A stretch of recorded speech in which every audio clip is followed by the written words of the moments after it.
Salut les râleurs, c'est Monsieur Ronchon. Dans ce premier épisode, nous allons parler d'un sujet qui me tient personnellement à cœur, les radars. Non pas cela. Les premiers radars, aussi appelés cinémomètres, avaient l'apparence d'un barbecue. Ils étaient placés sur les bords des routes reliées à une voiture de la gendarmerie ou de la police, et il avait une marge d'erreur de 10%. L'arrêt du véhicule incriminé était laissé au jugé du gendarme ou policier de garde, libre à lui d'avertir le peloton d'intervention. Mais en 2003, un nouveau type de radar fit son apparition, les radars fixes. Autant leur sortie ces radars étaient révolutionnaires, autant maintenant ce ne sont plus que des attrapes touristes. Pourquoi? Parce que leur principal défaut, justement, c'est d'être fixe. En effet, quel abruti, une fois qu'il a repéré un radar de ce type, va se faire flasher? Les seuls à pouvoir se faire prendre, ce sont ceux qui ne passent pas souvent dans le coin, ce que j'appelle des touristes. De plus, ces pauvres machines font preuve d'énormément de lacunes, et il est flagrant qu'à défaut des dires de nos gouvernants de tous bords, ne sont là non pas pour notre sécurité ou celle des autres, mais pour le pognon. Cela vous le saviez déjà, ce n'est plus un secret, mais je vais vous donner des raisons de la défaillance de ce système, et ainsi vous prouver qu'ils ne sont là que pour rapporter de l'argent à l'État.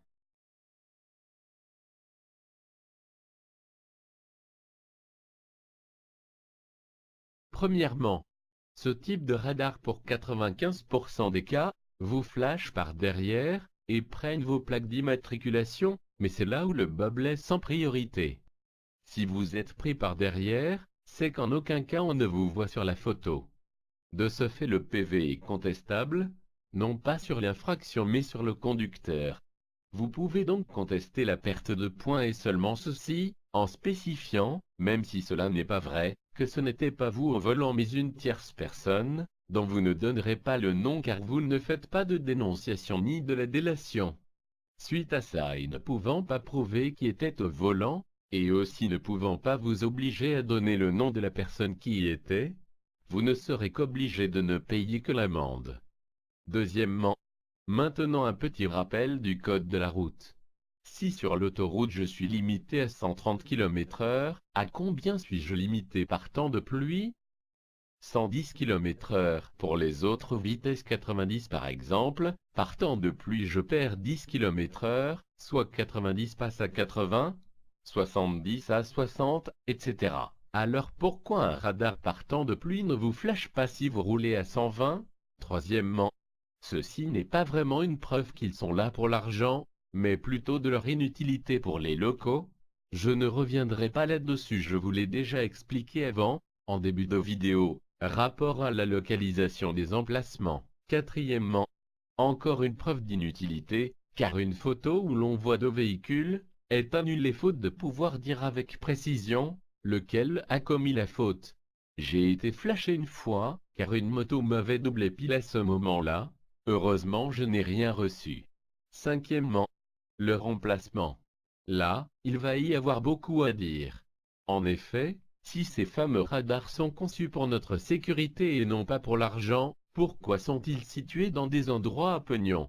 S'ils étaient placés pour nous, ils seraient placés à des endroits stratégiques, comme juste avant une école, ou un hôpital, un virage dangereux ou en ville, bref, dans des zones dangereuses pour nous. Mais ce n'est pas le cas, ils sont souvent situés dans des zones à pièges, ou des endroits inutiles.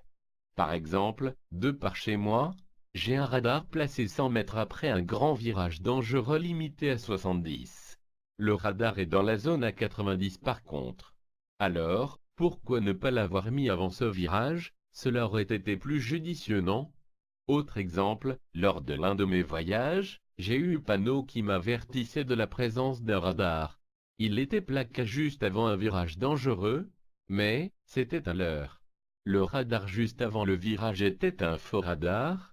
Le vrai était juste à la sortie de celui-ci, ce qui a failli créer un accident car la voiture devant moi est entrée à 50 dans ce virage, limité à 50, et a accéléré à la sortie pour freiner violemment pour éviter de se faire flasher.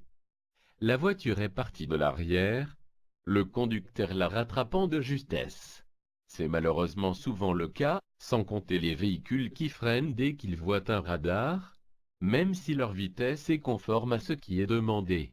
Voyons maintenant les radars existants, et ceux à venir. Il existe plusieurs types de radars actuellement. Les radars fixes, simples ou double sens, les radars de feu, les radars tronçons, les radars embarqués, voitures à l'arrêt ou en mouvement, et ceux à venir. Les radars double véhicule, qui permettra de flasher deux véhicules qui vont dans le même sens ou qui se croisent, si les deux sont en infraction. Les radars de feu différés. Le radar ne sera plus au niveau du feu, mais bien avant celui-ci, évitant qu'on ne le voie. Les radars de passage piéton. Les radars conduite dangereuse, qui détecteront si vous ne conduisez pas de façon fluide mais plutôt brusque. Comme entreprendre un virage trop rapidement. Les radars de distance entre véhicules.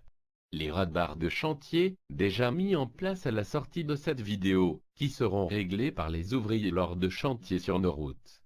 Et bien sûr, la cerise sur le gâteau, les radars dans des voitures banalisées, mais gérées par des sociétés privées. Bref, que du bonheur. Vous allez me dire, pourquoi rajouter plus de radars, si ceux en place actuellement rapportent déjà beaucoup? C'est très simple. En 2014, l'État a déboursé plus de 69 millions d'euros pour l'entretien de ceux-ci, mais s'est aussi rendu compte qu'ils rapportaient moins chaque année, à tel point qu'en 2016 les coûts étaient plus élevés que les gains. Qu'ont-ils fait pour remédier à ça? Ils ont décidé de déplacer voire d'enlever les panneaux de signalisation des radars. Coût, 6 000 € par panneau pour un effet moindre. Ils ont aussi baissé la vitesse dans divers endroits, comme sur l'une des entrées de Paris, après bien sûr avoir refait la route et rajouté d'autres radars.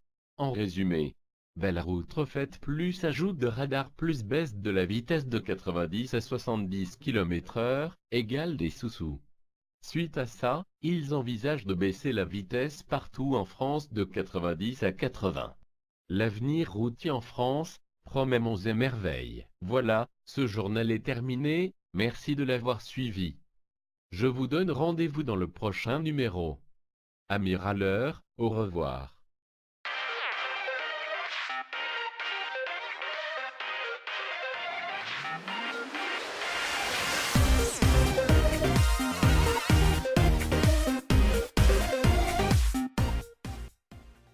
Ouf, c'est enfin fini.